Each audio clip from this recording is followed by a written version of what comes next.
There is a sound over the Strait of Hormuz that does not belong to this century. Not the smooth, tearing hiss of a jet engine at altitude, something lower, uglier. A sound you feel in your chest before you place what it is. Not a burst you can count. 60-odd rounds a second, fired so fast the individual shots smear into one unbroken roar, like a chainsaw the size of a car dragged across the sky. And there is a cold piece of physics folded into that sound. The shells outrun it. They leave the barrel faster than their own noise, so the rounds land a full beat before the sound of them does. Which is why they say that if you can still hear this gun, you were never the one it came for. The Air Force owns stealth fighters that cost $80 million each, air superiority jets that cost $150. And yet, over that strait right now, the aircraft bringing down more cheap enemy drones than any of them is none of those.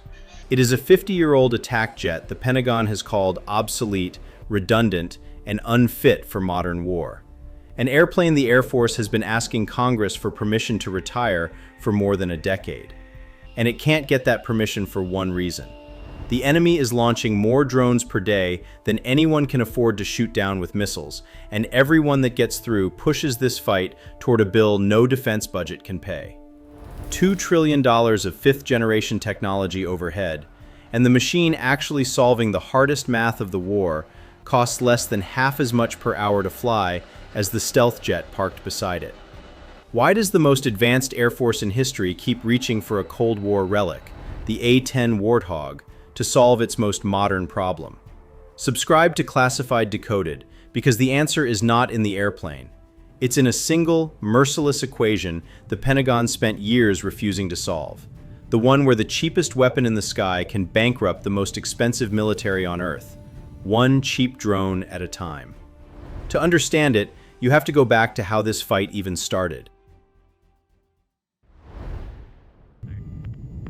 Start with why this airplane is over the strait at all. A campaign of stealth strikes and cruise missiles had already done the hard, expensive work, peeling back the long-range surface-to-air batteries, the radars, the command nodes that once made this coast lethal to anything without a stealth shape. With those gone, ordinary aircraft could work over the water again at acceptable risk. But the enemy was not out of moves. When the expensive weapons are gone, you fight with the cheap ones. And the cheap ones turned out to be the harder problem. The weapon is a drone you could describe in a single breath. Propeller-driven, slow, barely faster than a small private plane, carrying a warhead of some 90 pounds, built from composite and commercial parts for somewhere between $20,000 and $50,000. Do not mistake cheap for harmless. That composite airframe throws back almost no radar energy, so it arrives as a whisper the big defensive radars were never tuned to hear, flying low in the clutter where the sea meets the sky until it is already inside the last ring of defense. And it never comes alone. They launch in swarms from scattered coastal sites, each one arriving on its own heading at its own moment. So the defender is not solving one intercept, but dozens, against a tide that costs the enemy almost nothing to keep refilling. So there are two problems stacked on top of each other. Catching a small, cold, low-flying target most of the fleet was never built to see is only the surface of it. The quieter problem, the one that actually decides the war, is bringing that target down for less than it costs to build. Because an enemy who cannot beat you any other way wins simply by making you spend more than he does. Now run the inventory against both. The stealth fighter can see almost anything, but its wing is built for supersonic energy, not a drone's pace. Its minimum maneuvering speed is a multiple of the target's, so it overshoots the intercept or burns fuel in tight orbits at tens of thousands of dollars an hour. A conventional multirole fighter shares the flaw. Optimized for the beyond visual range fight, its magazine of radar and heat-seeking missiles each cost more than the drone, and it drinks fuel too fast to hold station for the hours this hunt demands. An uncrewed hunter can loiter as long as you like, but it carries no armor. One lucky round from the coast ends a $30 million aircraft. Every candidate fails one half of the problem or the other. Only one airframe in the whole inventory answered every part of it. Low, slow, patient, cheap, and hard to kill. And it was the A-10 Warthog, the exact airplane the Air Force had spent years trying to throw away. Start with the physics nobody explains, because it inverts everything you assume about air combat. Speed is supposed to be the advantage. Here, it is the liability. When a fast jet closes on a slow drone with 400 knots of overtake, that drone crosses the pilot's field of view in under 2 seconds. Too brief for a human to find, identify, and confirm something that looks, at a glance, like a hobby aircraft. So the pilot gives up on the window and stares at a sensor screen, hunting a cold smudge in the clutter. Now bring the closing speed under 200 knots. The drone hangs in the windscreen nearly 3 times as long. The pilot does not need the screen. He looks through the canopy, picks out the little delta wing against the pre-dawn sky, confirms it, and fires. This is the energy state, the trait at the heart of all air combat. Every airplane turns fuel into either speed or endurance, and can never have both at once. A stealth fighter spends it all on speed. The A-10 Warthog spends it on staying, and in a drone hunt, staying is the game. On internal fuel, it holds station for the better part of 2 hours, with external tanks closer to 2.5, at well under half the hourly cost of a stealth sortie. A sniper waits, a cavalry charges. Different tools for different physics, and this is a war that pays the one who waits. But slow on its own is not the answer, or a Cessna would do the job. A light propeller trainer is slow too, and it can see a drone just fine. It simply has nothing to kill it with and nowhere to hang it. This is where the Warthog separates from every other slow airframe. It is slow enough to hunt, yet fast enough to run down and set up a firing pass on a target doing barely 100 knots. And it was built around a payload nothing else in its speed class can carry. A wing full of guided rockets and a cannon the size of a compact car, hauled for hours at a time. Slow is only useful when it comes armed to the teeth and can stay all day. That combination is not common. In the current fleet, it is nearly unique. But endurance only counts if the weapon on the rail also wins the equation. And this is where the A-10's arsenal finally turns the math in our favor. The answer under the wing is a rocket the Air Force has owned since the Vietnam era, the Hydra 70. A dumb, unguided tube of propellant and warhead that costs about $3,000. Screw a laser guidance kit onto its nose and it becomes a precision weapon for roughly $30,000 to $35,000 a shot. A guided hit for about what the drone it kills costs to build. Line that against the alternatives and the numbers stop being abstract.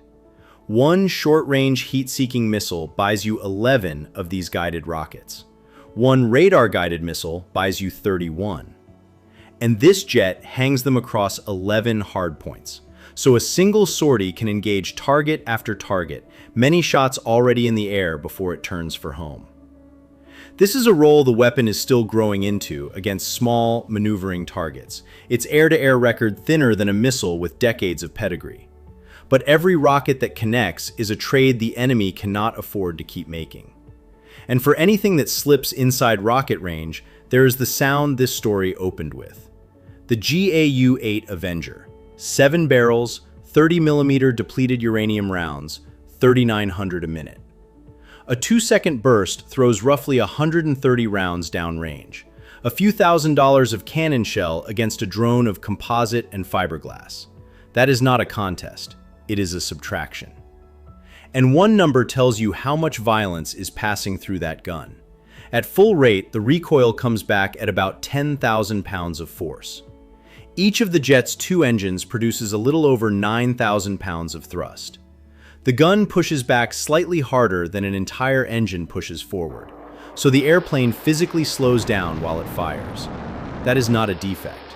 It is a measure of what it costs in raw momentum to put that much metal through the air that fast. Between the guided rocket and the gun, the airplane finally has a magazine that wins the equation at both ranges. A cheap precision shot for the target it sees early, and a wall of cannon fire for the one that gets close. On paper, the equation is solved, but an argument on paper has never shot down anything. So the real question is whether any of this is happening over the water right now. The evidence is painted on the aircraft themselves. It is an old tradition on the A-10. For each confirmed kill, the crew chief paints a small silhouette on the fuselage beneath the canopy.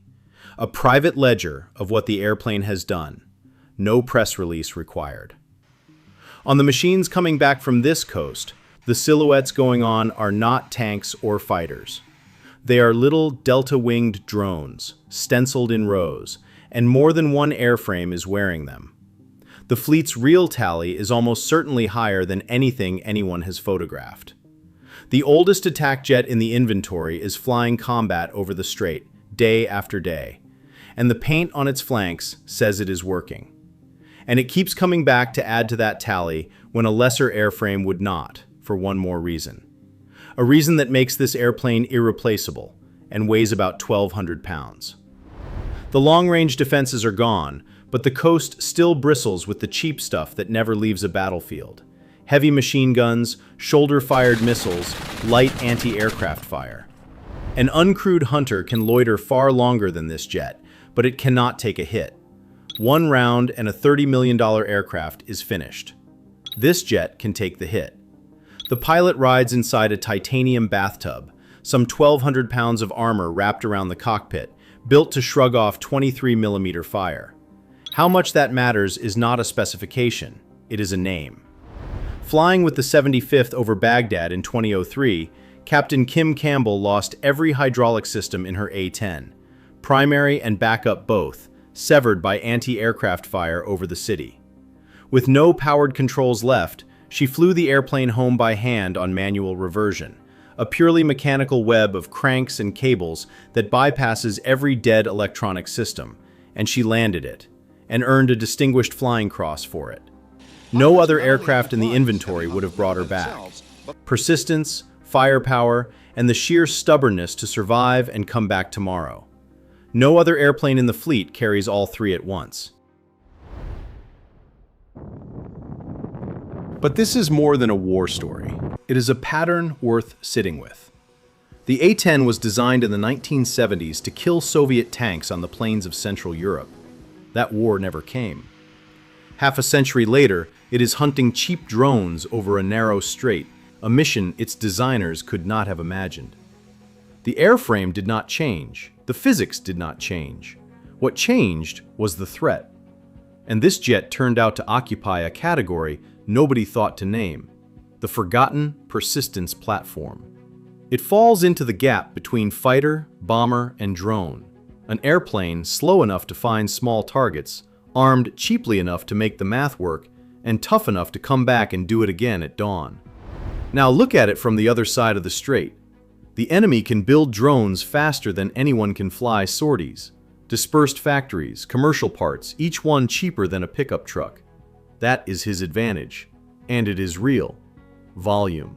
But there is one thing he cannot mass produce: a pilot who flies through machine gun fire, a gun that slows the airplane down when it fires, and a weapon that ends each drone for less than the drone cost. He solved the volume equation. He never solved the persistence equation. And persistence is what keeps this jet overhead long after his drones stop coming. Which is the quiet absurdity the whole story turns on. The airplane the Air Force keeps calling obsolete is the one it keeps being forced to send back into the most active fight it has. Congress has blocked the retirement more than once. Every time the paperwork says let it go, the mission votes to keep it. An airplane can be declared redundant on paper and indispensable in the air at the very same moment, and this one is living proof. Subscribe to Classified Decoded. We don't worship the machine. We worship the energy state behind it, and the arithmetic that decides which machines are worth keeping in the sky. So, one more time, why does the most advanced Air Force in history keep handing its most modern problem to its oldest airplane? Because the equation leaves it no choice. A $30,000 rocket against a $50,000 drone, half the flying cost of a stealth jet, and 3 times the time on station. A titanium tub that eats machine gun fire, wrapped around a pilot who can look a target in the eye before he fires. The right tool was never the newest one. It is the one that solves the problem for the least money. And sometimes, that tool is older than the people flying it. But it will not fly forever. When the last of these jets finally lands for good, the equation does not retire with it. The drones will still be cheap. The math will still be merciless. So what fills the gap? An autonomous wingman still years from ready? An uncrewed hunter bolted with rockets and wearing no armor? Or does the Air Force decide it simply no longer needs a platform for this mission and gamble that the next war agrees? The equation that keeps the A-10 in the sky is still sitting on the table. Sooner or later, somebody is going to have to solve it again.